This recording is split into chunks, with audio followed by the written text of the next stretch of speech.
There is a drink that gets more valuable the moldier it becomes. It looks cloudy. It smells faintly like vinegar. There is something pale and rubbery floating inside it.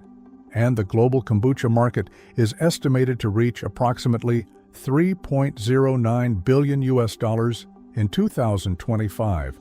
More than 1,500 brands are selling it.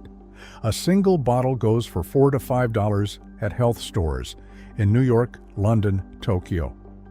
One single glass contains billions of live beneficial bacteria, more diverse strains, and in far greater numbers than an entire tub of supermarket yogurt.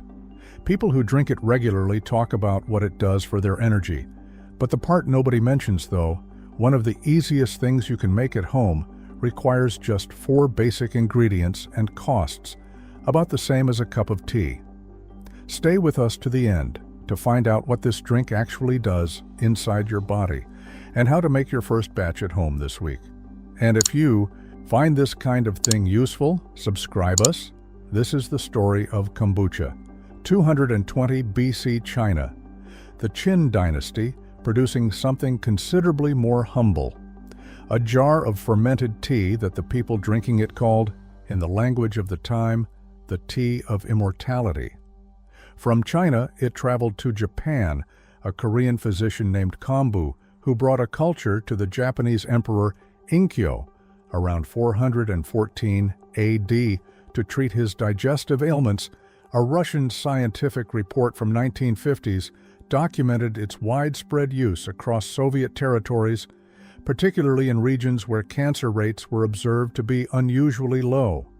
By the time it reached the United States in the 1990s, traditional tea brands had already recognized it as a gold mine waiting to be tapped.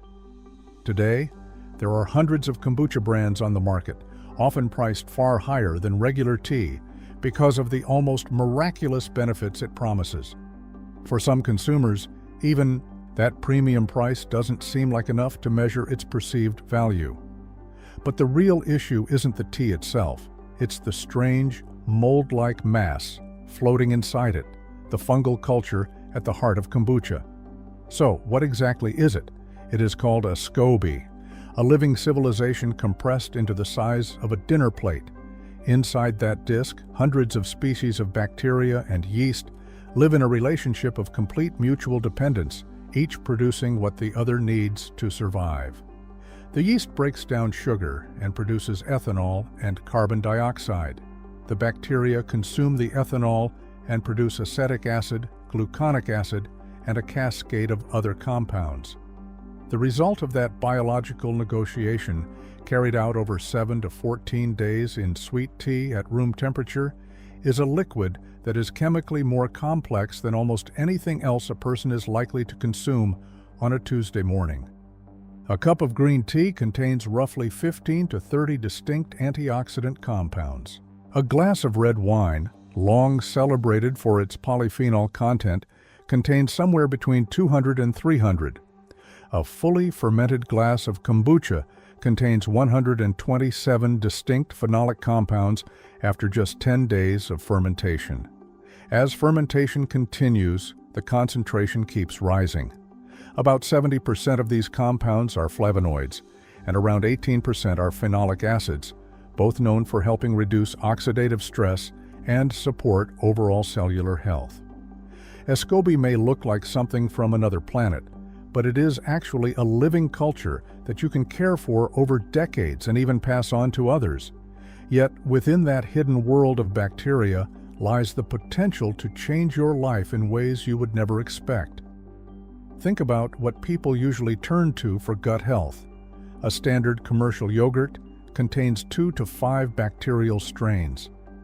Or a quality probiotic supplement from a pharmacy might contain 10 to 15 strains. Meanwhile, a glass of properly fermented kombucha contains hundreds of strains, including multiple species of lactobacillus, bifidobacterium, acetobacter, gluconobacter, and a range of yeast species. A 2019 study found that diverse fermented foods produced measurably greater microbiome diversity in human subjects than high-fiber diets alone. Populations with the highest microbiome diversity consistently show lower rates of type 2 diabetes, lower rates of inflammatory conditions, and lower rates of the kind of systemic inflammation that underlies most of what we think of as diseases of aging. Most of us were taught to think of the gut as a pipe. That model is not wrong. It is just missing the most consequential part. Your gut contains over 100 million nerve cells, forming what scientists call the enteric nervous system, often described as a second brain. It constantly communicates with the brain in your skull through the gut-brain axis and produces more than 90% of the body's serotonin. Because of this, it plays a major role in regulating immunity, processing stress, and even shaping your mood and mental clarity. You need to understand that much of human aging is closely linked to the body's declining ability to properly digest and metabolize nutrients. When absorption slows, cellular repair and regeneration slow with it. That is one of the reasons kombucha has long been described, perhaps a bit poetically, as an elixir of longevity. Then there is what it does for the liver. Kombucha contains glucuronic acid, a compound the liver uses in its primary detoxification process. In several studies, kombucha has shown the ability to significantly reduce elevated liver enzymes and decrease fat accumulation in the liver, effects linked to the polyphenols and antioxidants produced during fermentation. This is especially true when it is made from green tea, a plant already rich in antioxidants that you can find almost anywhere. But once fermented into kombucha, the bioactivity of certain compounds increases through the metabolic work of bacteria and yeast. Simply put, when you drink tea, it is like watering a plant. When that tea is fermented into kombucha, you are not just watering it, you are also adding a living community of microbes and enzymes that help the gut and liver function more efficiently. Of course, kombucha is not a miracle cure, but if you drink 1 glass of kombucha every day, you are actively investing in your longevity. Share this with your friends and family because this is something worth spreading. It is not without reason that kombucha is often described as a miracle drink. Its growing reputation comes from the way it supports blood sugar balance, helps stabilize blood pressure, and demonstrates remarkably strong antimicrobial properties.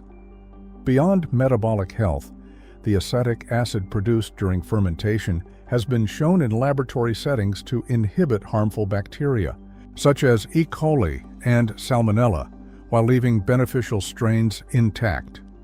Together, these effects explain why kombucha is not just seen as a trend, but as a drink with real physiological impact.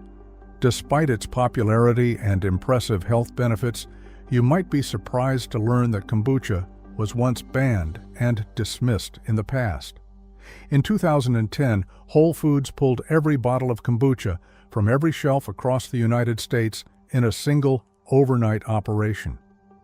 When regulators tested products at one store, they found some bottles with alcohol levels above 0.5% ABV, in some cases reaching up to around 2.5%. That means the alcohol content in some bottles exceeded the legal limit for non-alcoholic beverages. Since kombucha is naturally fermented, live yeast can continue producing alcohol after bottling, and in some cases levels reportedly reached around 2% or higher. And the solution most large-scale producers settled on was pasteurization, including Whole Foods withdrew products until labels and formulations were brought into compliance. That should be a major consideration. If you decide to brew your own jar of kombucha, it may be incredibly easy and surprisingly quick to make, but proper control still matters.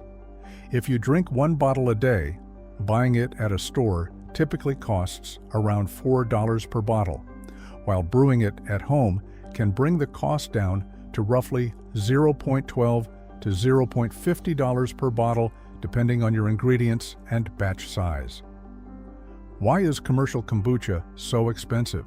It requires glass bottle storage, constant refrigeration, and a fermentation process that takes several days, all of which increase production and distribution costs. That is why, if you're able to, brewing it at home can be a far more economical option in the long run. 4 ingredients: tea, water, sugar, and a Scoby. Brew the tea, dissolve the sugar into the hot water, add the Scoby and a cup of finished kombucha from a previous batch.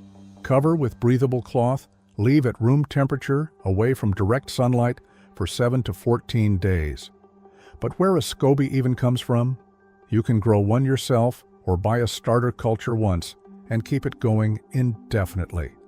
With every batch of kombucha, the Scoby forms a new layer, maintained for years with proper care. Once you have one, you rarely need to buy another. If you're hoping to create a Scoby from nothing, there's one small catch.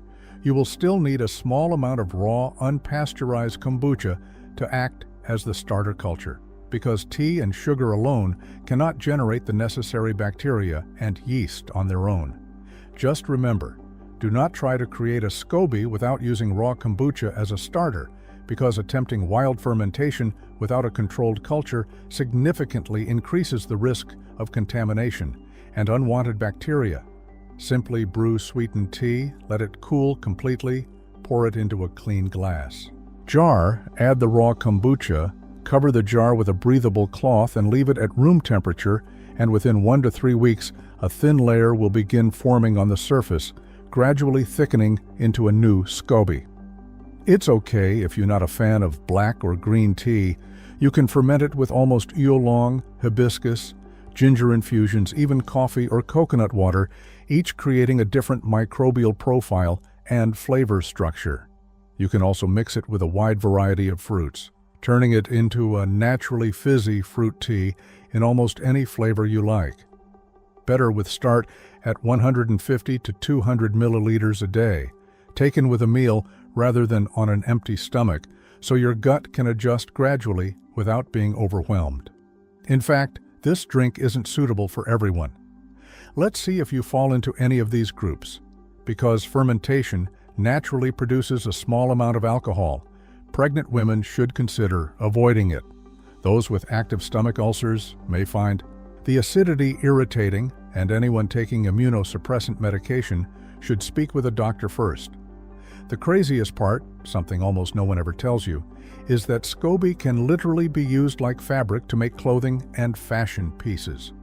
Once dried, it transforms into a leather-like sheet of microbial cellulose that can be cut, stitched, and shaped into wearable designs.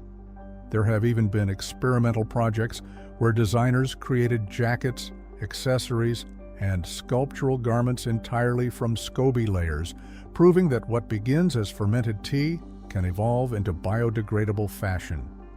2,000 years, 16 countries, 1.9 billion liters in a single year, 127 protective compounds per glass, 20 to 50 times the bacterial diversity of a standard yogurt. Is that enough to make you start brewing a jar of kombucha for yourself today? Many commercial brands pasteurize their kombucha to extend shelf life, killing much of the live culture in the process. Others suppress fermentation to keep bottles stable, reducing microbial diversity. What you buy is often a controlled, diluted version of something your own kitchen can produce fresh and fully alive for just a few cents. It is a familiar pattern. Take something ancient, standardize it, then packaged, branded, and sold back to you at a premium price. Share it with someone who needs to hear it. And if you want to keep finding the things that have been quietly true for a long time, subscribing takes 1 second, means you will not miss what comes next. We will see you then.